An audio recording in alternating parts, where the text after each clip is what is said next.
The 2018 Iditarod began in Anchorage the way the last great race should, with cold, crisp temperatures and light snow.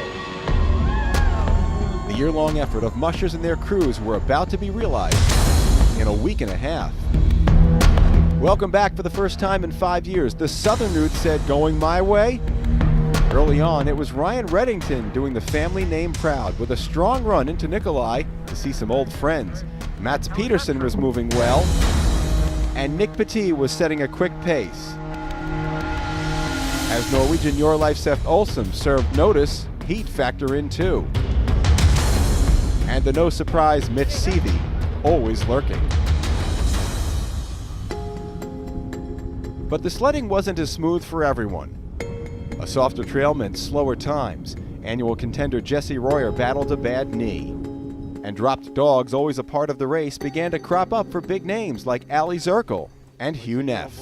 The biggest eyebrow raiser came from Squentna, as defending champ Seavey said goodbye to his co-lead dog, Pilot. Meantime, most of the rookies were doing what rookies do, figuring it out along the way, any way they could. 1 minute you're thinking you're going to be Rookie of the Year, like you got the most solid team, this is the greatest thing. And the next minute it's like, oh my gosh, I don't know if I'm going to get to know him. This sucks, I hate it. It was clear that good weather was no safety blanket for the grind that is the Iditarod. But blue skies made it an extended Veterans Day holiday. With savvy and guts, the old guard continued to inspire. At 64, Linwood Fiedler's strong showing brought back memories of his days in the top 10. Scott Jansen's final Iditarod would be a lesson for the grandkids. It could either be the worst day of your life or it could be the best day of your life. So I chose to be the best day of the life. And Marcel Fresno brought us the story of a run-in with a bison. I heard near the big one and I say, go away, go away. And at 77, the senior member Jim Lanier defied his age, staring down the odds, and took everything thrown his way. And so I rode probably a couple hundred yards under the sled. Meantime, a career was coming full circle. Legend Dee Dee Johnroe said goodbye to the trail and hello to her newest role as the ultimate race ambassador.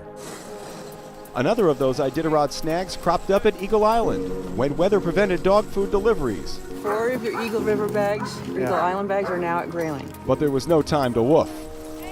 Grayling took on extra deliveries, and with heavier loads carried, it was all about adjust, adapt, and move on.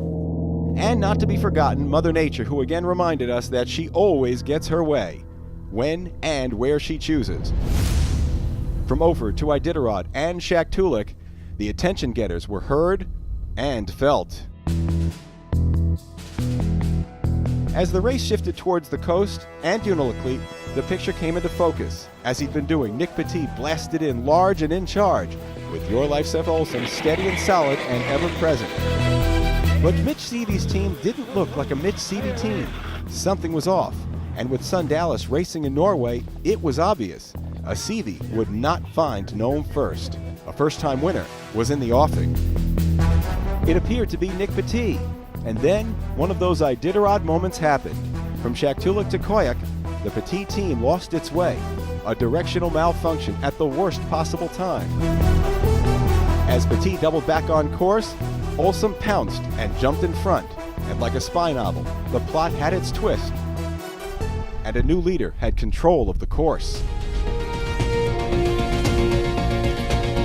With the engine humming, the rearview mirror was put away, and from Elam to Golovin to White Mountain and safety, the man who'd run this race 5 times, never finishing lower than 7th, was stamping his signature entry on the racing resume, this one in boldface.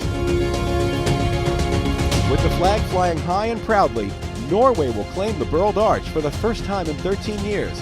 Seier means victory, and in 2018, it belongs to Jorleif Olsen.